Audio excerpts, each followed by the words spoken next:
예수님의 얼굴이 어떻게 생겼을까? 어떠한 모양을 가지고 어떠한 모습으로 그려졌을까? 라고 할 때에 오래전에 한 14,000명 정도의 화가들이 예수님의 얼굴을 상상해서 그리게 되어졌습니다. 우리가 성화에 보면은 예수님의 얼굴이 얼굴이 그리지 않습니까? 그 얼굴을 볼 때에 굉장히 아주 멋지게, 아름답게, 그리고 잘생기게, 핸섬한 얼굴로 이렇게 많이 보여지게 됩니다. 그래서 그 그림을 그리는 사람들이 상상을 합니다. 예수님이 어떻게 생겼을까? 아마 눈도 좀 부리부리하게 생기시고 아주 수염도 쫙 나시고 머리도 기르시고 그다음에 덩치도 크시고 아주 굉장히 멋있게 이렇게 표현을 하게 됩니다. 풍채도 좋고 대부분 그렇게 그리게 되어지는데 예수님 당시에 있던 증언에 의하면은 아랍 사람이 얘기하기를 예수님의 풍채는 보잘것없었다 이렇게 얘기를 하기도 합니다. 또 예수님의 수위에 이렇게 찍힌 그 핏자국을 보고 예수님이 이렇게 생겼다라고 추정도 하기도 합니다. 그러나 예수님의 얼굴을 오늘날 직접 본 사람이 없기 때문에 예수님의 얼굴을 상상해 보는 것으로 여기게 되어지고 우리가 보통 성화에 나타난 그런 모습을 보면서 예수님이 이렇게 생기셨을 것이다라고 하는 추측을 하는 것뿐이지 예수님의 얼굴이 이렇게 아주 풍채가 좋고 그리고 아름답고 멋있게 생기셨다라고 우리가 상상을 하지만 성경에서 이야기하는 겉모습은 조금 다르게 표현하고 있습니다. 그렇다고 예수님의 모습이 뭐 이렇게 나쁘다라고 하는 표현이 아니라 외모로 모든 모습을 판단해서는 안 된다라는 겁니다. 그래서 오늘 성경에 보면은 예수님은 오늘 본문의 말씀처럼 자라나게 연한 순 같다. 연한 순 같다. 굉장히 새싹이 나서 아주 연한 순. 그건 어떤 표현이냐면은 순수하고 그렇지만 보잘것없는 사람들 보기에는 아무 보잘것없는 사람과 다를 바가 없었다. 이렇게 표현하고 있습니다. 또 땅에서 나온 줄기 같았다. 땅에서 이렇게 나오는 요만한 줄기가 있잖아요. 보통 씨 같은 것을 보게 되어지면은 씨가 그렇게 이렇게 모습이 크게 느껴지질 않아요. 자라날 때는 씨를 뿌려도 이게 어떤 모습인지 잘 상상이 안 되는 경우가 있습니다. 근데 자라나 보면은 멋있다, 아름답다, 성인이 되어지고 자라나고 줄기가 커지고 그러면 아름답다라고 표현합니다만은 조그만 거 이렇게 나는 건 보잘것없다, 미미하다 라고 여겨지게 됩니다. 지금 예수님의 모습, 예수님의 풍채, 그리고 세상 사람들이 보는 예수님의 모습을 우리가 생각해 보는 거예요. 예수님이 이 땅에 오시기 전 벌써 700년 전에 이사야 선지자가 예수님이 메시아가 오실 것을 얘기하면서 그는 종으로 이 땅에 오시게 되는데 예수님의 모습이 어떠한 모습이었는가를 이사야 선지자는 이렇게 설명하고 있습니다. 보잘것없는 것 같다. 이렇게 되는 앙상한 묘목과 같다.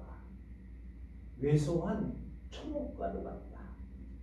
볼품이 없고 보잘것이 없다. 다른 사람들이 거들떠 보지도 않는 그러한 모습을 가지고 계셨다.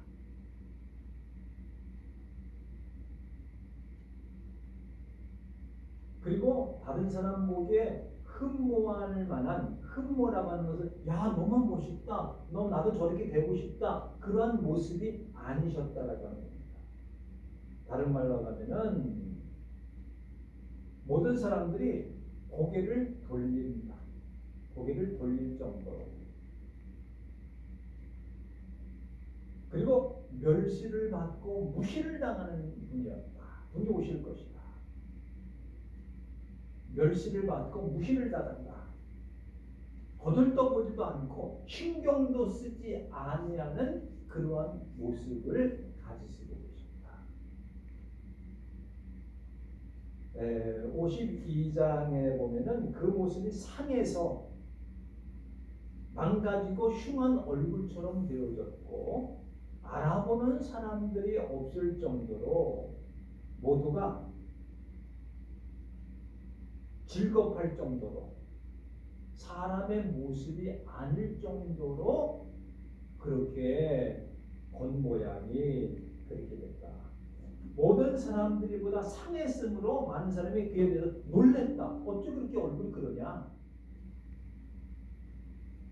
실질적인 얼굴의 모습은 표현하고 있지 않습니다만은 그 세상 사람들이 보는 예수님에 대한 때에 보잘것없고 그래서 많은 사람들이 이렇게 갈릴리에서 무슨 선한 것이 날 수가 있겠느냐. 예수님 태어나실 때부터 태어날 장소가 없었어. 마국간에서 그리고 말 먹이 위에다가 그 강가에서 그 위에다 넣는 초라한 모습으로 오셨죠. 그리고 예수님이 오시는 것에 대해서 거들떠보지도 않고 예수님을 영접한 사람이 몇 명 안 됩니다. 초림하실 때에 그런 것들을 설명하고 있는 거예요. 그리고 질고를 많이 겪으신 분이십니다. 그런데 가만히 보면요, 예수님이 오시기도 전에, 예수님이 탄생하시기도 전에 700년 전에 이 성경이 이사야라는 사람, 이사야는 선지자가 하나님의 계시를 받아서 예언한 내용입니다. 어떻게 700년 전에 있었던 일들이 예언한 말씀이 그대로 오늘 성경을 읽어보게 되어지면은 그 모습 그대로 나타나요.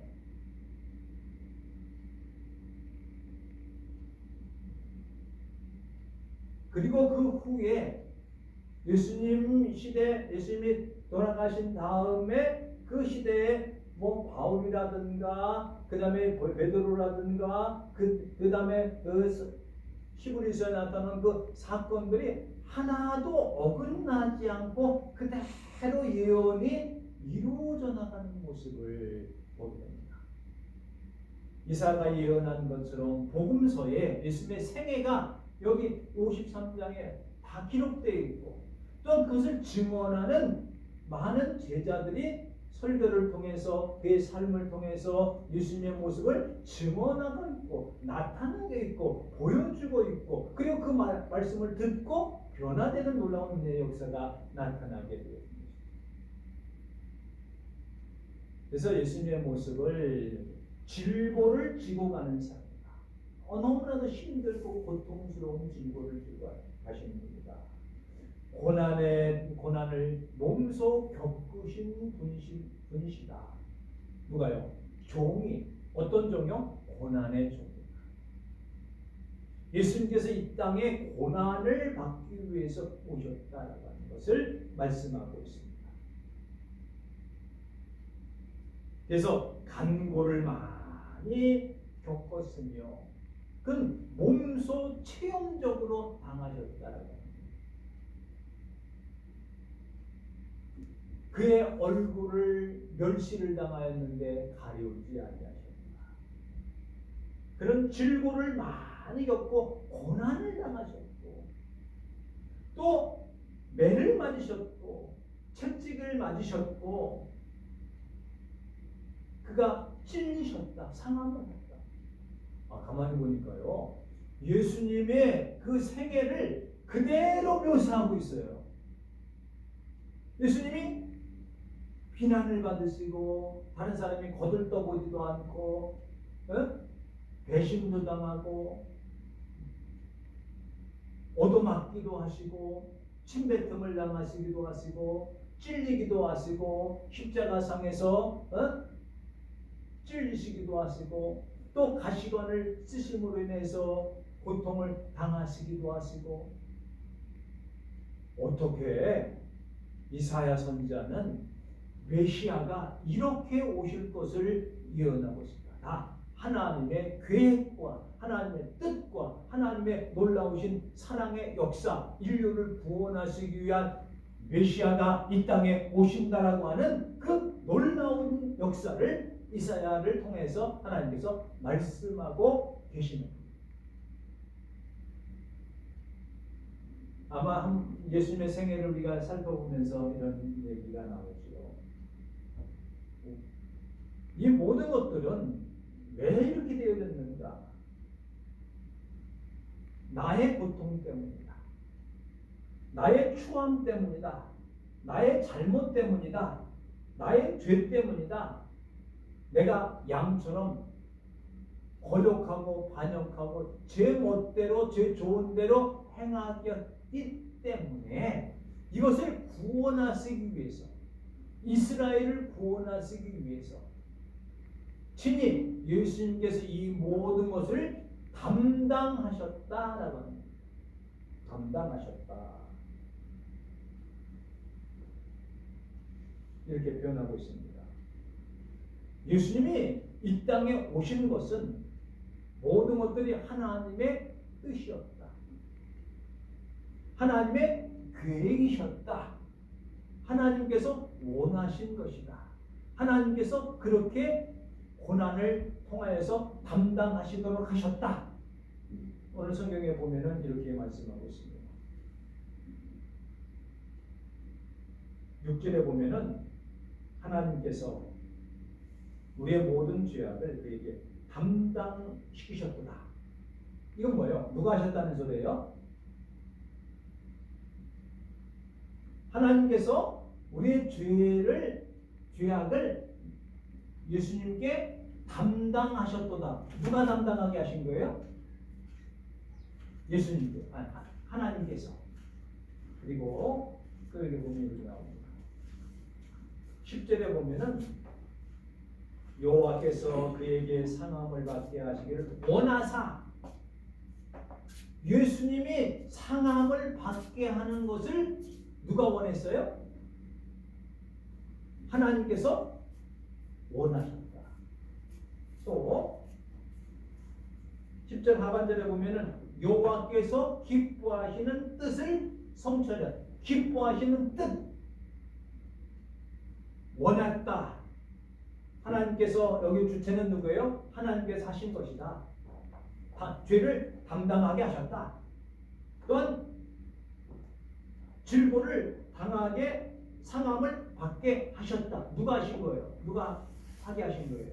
하나님께서 하신 거예요. 그리고 기뻐하신 뜻을 누가 성취하게 하셨어요? 하나님께서 하셨다. 이거를 표현이 그렇지만 모든 것들은 하나님의 계획이셨다라고 합니다. 고난의 종을 보내셔서 이 고난의 종 대신 종이 인류를 이스라엘을 구원하시기 위해서 또한 오늘날 우리들을 구원하시기 위해서 메시아를 보내신 것은 누구예요? 하나님께서 원하셨고 하나님께서 뜻하셨고 하나님께서 계획하셨고 하나님의 의지였다라고 합니다.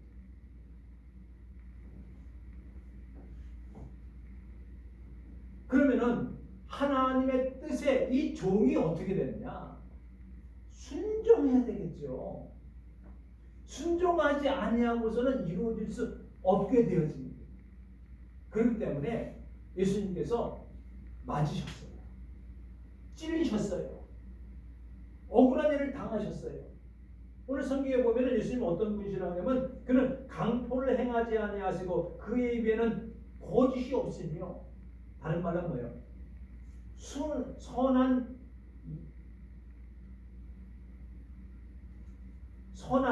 온유한 성품이 정결한 새싹과도 같고 연한 순과도 같은 그런 분이신데 다른 말로 쉽게 얘기하면 아무 죄가 없으신, 아무 잘못이 없으신, 아무런 허물이 없으신 분.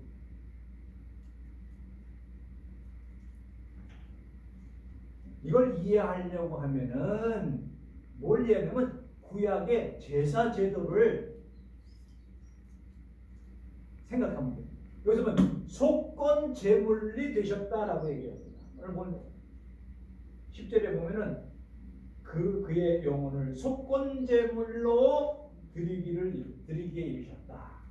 속건 제물은 모든 죄를 씻어주고 허물과 죄를 씻어주는, 정결케 하는 제물로 드리는 것이 속건제입니다.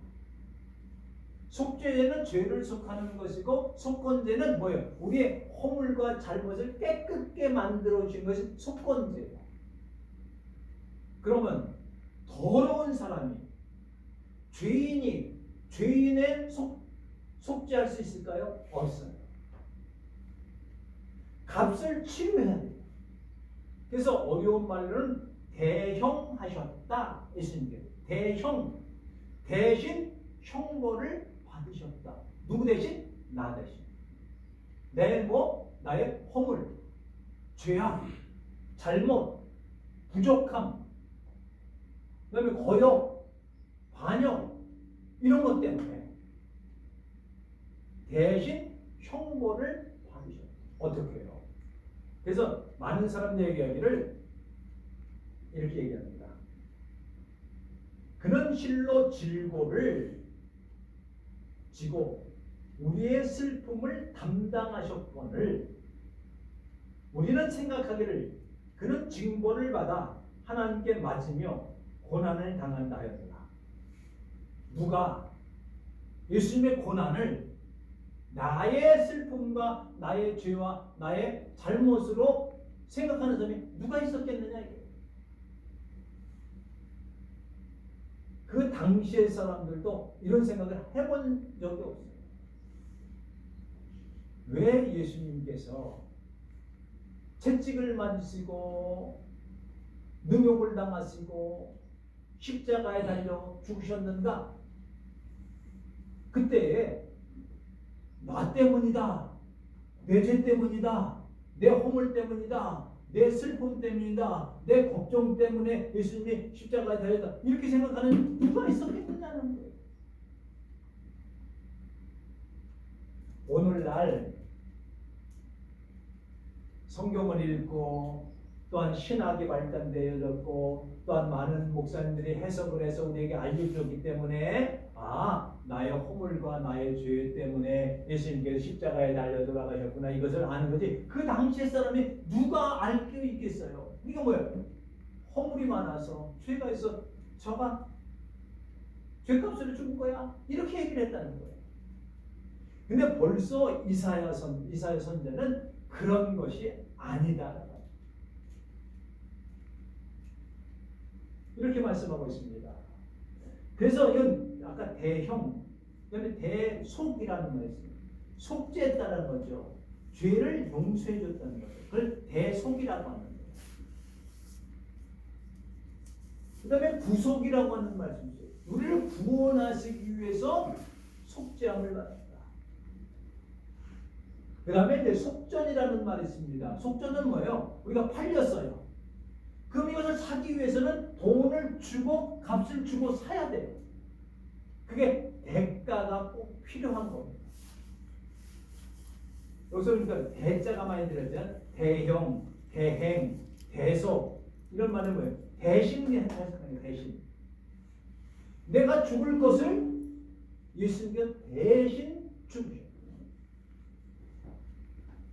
우리는 자녀들이 아플 때에 내가 대신 아팠으면 좋겠다. 그렇죠? 내 자녀가 먼저 갔을 때 내가 대신 먼저 갔으면 좋겠다. 우리 부모님이 먼저 가셨을 때 내가 대신 갔었으면 좋을 거다. 이런 마음들은 누구나 가지고 있어요. 그러나 그렇게 할 수 없어요. 그렇게 할 그런 인간적인 것이 되어지지 않아요. 대신 한다고 해서 되어지지도 않아요. 왜? 나도 어차피 갈 사람이니까. 어차피 뭐 천년 만년 사는 게 아니지 않습니까? 내가 대신 해줄 수가 없는 거예요. 근데 유일하게 대신 우리의 죄를 속해 줄 수 있을 분은 예수님 한 분밖에 없는 거예요. 내가 죄 있는데 나도 빚이 많은데 다른 사람 빚을 내가 어떻게 해결해 줍니까? 내가 죄가 많은데 저 사람 대신 내가 그 사람들을 짊어질 수가 있습니까? 없어요. 그러니까 뭐예요? 질고를 당하시고 매를 맞으시고 찔리시고 상함을 받으신 것은 예수님 한 분밖에 하실 수가 없으신 거예요. 그렇기 때문에 이건 하나님의 뜻이 아니고서는 될 수가 없는 거예요. 이사야 선지자는 그렇게 설명을 하고 있습니다. 여기에 그 종은 순종의 종이었습니다. 누군도 이런 것들을 담당하고 싶겠어요. 근데 조금 아까 얘기했지. 하나님께서 담당하셨기에, 하나님께서 원하셨기에, 하나님께서 뜻하셨기에, 하나님의 의지가 그 속에 포함되어 있기 때문에, 하나님의 모든 것들이 계획이기 때문에 거기 순종하는데 어떻게 순종하셨느냐? 어떻게 순종했어요? 오늘 성경에 보면은 이렇게 돼요. 입을 열지 아니하였다. 곤욕과 괴로움을 당할 때도 7절에 보면요. 그의 입을 열지 아니하였다. 도살장에 끌려가는 어린 양과 같이 털 깎는 자 앞에 서 있는 잠잠한 양 입에 입을 열지 아니하였다. 침묵하셨습니다. 왜 침묵하셨을까요? 참된 순종은 침묵에 있습니다. 억울한 일이 있어요. 억울한 일이 있으면은 이것을 누구한테가 찾아가서 대변내고 나는 억울하다. 나는 이거 억울하기 때문에 나를 도와달라. 도와줄 수 없으면 힘을 얻어서 아는 사람들 연줄 해가지고 끌어모아가지고 내가 이런 억울한 일을 당했는데 이것을 해결해다 주시오. 나는 결백합니다. 라고 이야기할 수 있잖아요. 그런데 참된 순종은 뭐예요? 입을 열지 않는 거예요. 잠잠한 거예요. 아니 도살장에 끌려가. 죽으러 가요. 죽으러 가. 근데 나 잘못 없어요. 나 살려주세요. 난 그렇게 가기 싫어요. 난 억울해요. 내가 왜 그걸 담당해야 돼요? 이러지 않아요. 예수님은 입을 다무셨어요.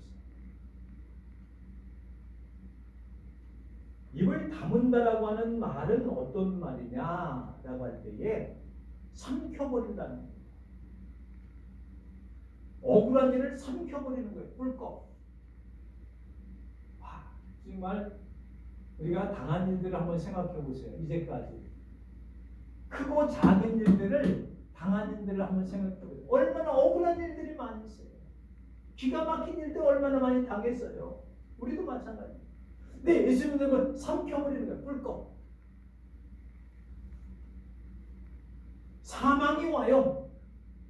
사망이 우리를 내가 먼저 삼켜버려. 질고가 와요. 내가 삼켜버려. 잠잠. 그래서 예수님이 십자가에 달리면서 원망하지 않아요. 불평하지 않아요. 속상해하지 않아요. 왜? 아버지의 뜻이기 때문에, 아버지의 계획이 있기 때문에, 아버지께서 이를 이루셨기 때문에 끝까지 순종합니다. 순종은요, 하다 말다 그러는 게 아니에요. 끝까지 지켜나가는 거예요. 그게 순종합니다. 순종입니다.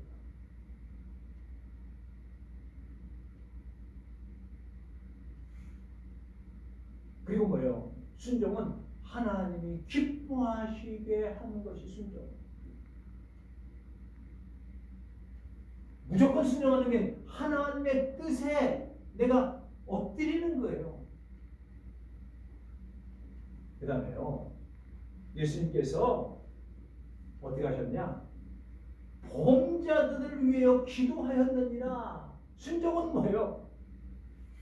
나를 괴롭게 하고 나를 죽이고 나를 괴롭게 하고 나를 찌르고 나에게 가시관을 씌우는 자, 그 다음에 나를 저주하고 나에게 멸시하고 침뱉고 이런 자들을 위해서 예수님께서 아버지요, 저들이 하는 죄를 알지 못합니다. 저들의 죄를 용서하시옵소서.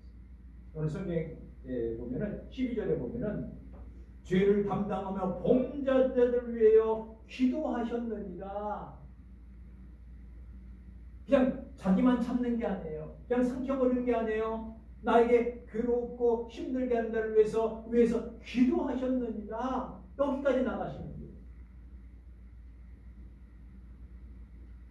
끝까지 하나님의 뜻을 이룰 때까지 순종을 하셨습니다.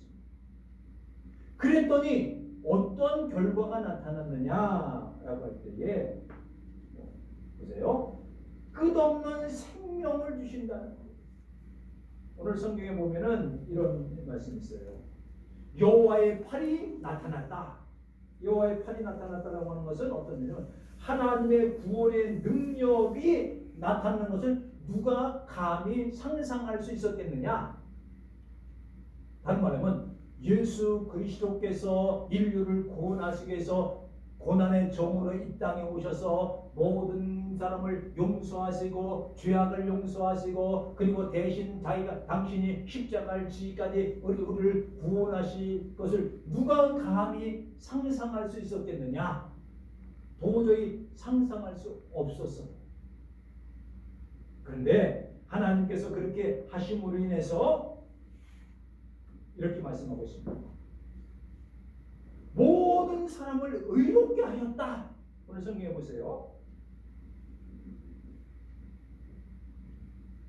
11절에 보면은 의로운 종이 자기 지식으로 많은 사람을 의롭게 하셨다. 이 말은 뭡니까? 사도 바울이 고백하는 예수를 믿게 되어지면은 의로운 사람이 되어진다. 칭의를 얻게 되어진다. 라는 것입니다. 다른 말은 구원을 얻게 되어진다. 예수의 이름을 부르기만 하면 누구든지 구원을 얻게 하신다는 기본 구원을 허락하신다라고 하는 뜻이 이 속에 내포되어 있고, 또한 자기 영혼을 수고한 것을 만족하게 여기실 것이다. 예수님이 순종함으로 구원의 역사는 모든 사람들을 만족하게 되어진다. 늘 죄와 사망에서 고통을 당하는 자에게 기쁨과 소망을 줘서 그들의 영혼을 만족시켜 주실 것이라고 하는 것입니다. 또 이렇게 세 번째는 뭐예요? 존귀한 자와 함께 몫을 받게 될 것이다. 상급을 얻게 될 것이다 라고 하는 거예요. 그 전에 보면은 그 52장에 보면은 나라들이 놀라고 왕들이 그 입을 다물게 될 것이다. 세상 권력과 세상의 어떤 세력이 우리 주님 앞에서 무릎을 꿇게 될 것이다. 그것은 사도 바울이 말한 것처럼 예수 그리스도를 주라 신하여 모든 것들이 다 하나님 앞에 영광을 돌리게 될 것이다. 빌립보서 2장에 보면은 그런 것. 당신이 십자가에 달리심으로 모든 사람들이 예수님 앞에 무릎을 꿇고 당신은 만왕의 왕이요 만주의 주가 되십니다. 구원의 구세주가 되십니다고 엎드려 절할 것이라고 말씀하고 있습니다.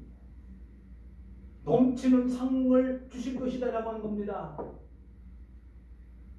뿐만 아니라 우리의 영혼을 구원해 주시고 우리의 친구가 되주셔서 우리의 삶을 풍요롭게 해주시고 고난을 통하여서 십자가를 통하여서 우리를 부활체를 만들어 주시고 영원한 하나님 나라의 백성으로 만들어 주시는 하나님의 놀라운 계획과 섭리를 이사야 선지를 통하여서 말씀하고 계시는데, 다시 한번 말씀을 드리면 여호와의 팔이라고 하는 말씀은 하나님께서 구원의 능력을 우리에게 베푸신 것을 누가 감히 상상할 수 있었겠느냐. 이제는 상상이 아니라 우리 가운데 임하셔서 구원받은 하나님의 백성으로서 천국 시민으로서 늘 감사함으로 주님의 고난을 기억하면서 순종의 자녀들, 어떠한 고난과 어려움이 있을지라도 삼켜버리고 이기고 승리하고 영광에 참여할 수 있는 복된 성도들 되시기를 주님의 이름으로 축원합니다. 기도하시겠습니다. 하나님 아버지, 고난의 종의 노래는 예수 그리스도의 고난의 모습을 700년 전에 이사야 선지를 통하여서 우리에게 알려주셨고, 또한 오늘날 이 말씀을 들을 때에 우리를 위해 대속하시고 대영하시고 대행하시고 구속하시고 속전을 주심으로 우리를 구원해 주시는 놀라운 하나님의 은혜를 기억하게 하심을 감사합니다. 하나님의 순종은 끝까지 주님의 순종을 통하여서 끝없는 생명과 온전한 구원과 넘치는 상과 최고의 영예를 우리에게 허락하여 주시는 하나님의 놀라우신 그 은혜와 하나님의 계획과 하나님의 뜻과 하나님의 의지와 하나님께서 원하시는 것을 순종을 통해서 이루신 예수 그리스도의 모습을 바라보면서 구원받은 백성으로서의 삶을 온전히 살아가게 하시옵소서. 주 예수 그리스도의 이름으로 기도 올리옵나이다.